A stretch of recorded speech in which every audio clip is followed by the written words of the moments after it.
স্বপ্নযাত্রার শুরুটা হয়েছিল একটা স্বপ্নের মতো। ছোটবেলা থেকেই ঘুরে বেড়ানোর অনেক ইচ্ছা থাকলেও মধ্যবিত্ত পরিবারে জন্ম নেয়ায় সেটা সম্ভব হয় নাই। কলেজ লাইফ শেষ করতেই মাথায় চেপে বসলো ঘুরে বেড়ানোর নেশা। একটা টিউশনি করে পকেট খরচটা কোনো রকমে চলেই যেত, বাড়তি আরও একটা নিয়ে নিলাম টাকা জমাতে। তারপর একদিন জমানো টাকা নিয়ে 4 বন্ধু মিলে বেরিয়ে পড়লাম বান্দরবনের উদ্দেশ্যে।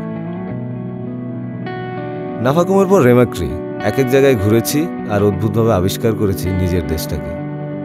বাড়িতে ফিরে ভ্রমণের নেশাটা যেন আরো জোরে সোরে চেপে বসলো মাথায়। সময় পেলে অনলাইনে বসেই ঘুরতাম দুনিয়া। ভ্রমণ বিষয়ক ব্লগে আর ইউটিউবে মিলত নানা অজানা তথ্য। টুকটাক ফটোগ্রাফি শখটাও ছিল, তাই একমাত্র শখের সাইকেলটা বিক্রি করে দিয়ে হাতে তুলে নিলাম ক্যামেরা। 6 মাস পর বেরিয়ে পড়লাম আবারও। নিজের ভ্রমণ অভিজ্ঞতাগুলো লেন্সে বন্দি করে ফেসবুকে শেয়ার করলাম। বন্ধুদের মধ্যে অনেকেই আগ্রহ নিয়ে জানতে চাইল অভিজ্ঞতার গল্প। অনেকে আবার সাথে যেতেও রাজি হয়ে যেত। সেখান থেকেই ট্যুর প্ল্যানিংয়ের আইডিয়াটা মাথায় এলো।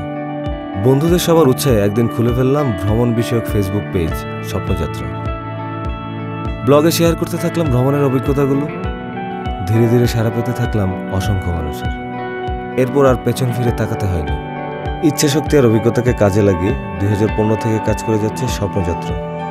ভাবতেই অবাক লাগে, আজ আমার ছবি ও পোস্টগুলি প্রতিদিন প্রায় 6000 মানুষ দেখে।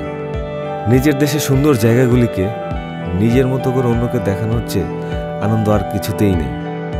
ইন্টারনেট আজ আলোকিত করেছে বাংলাদেশের হাজারো সম্ভাবনাকে।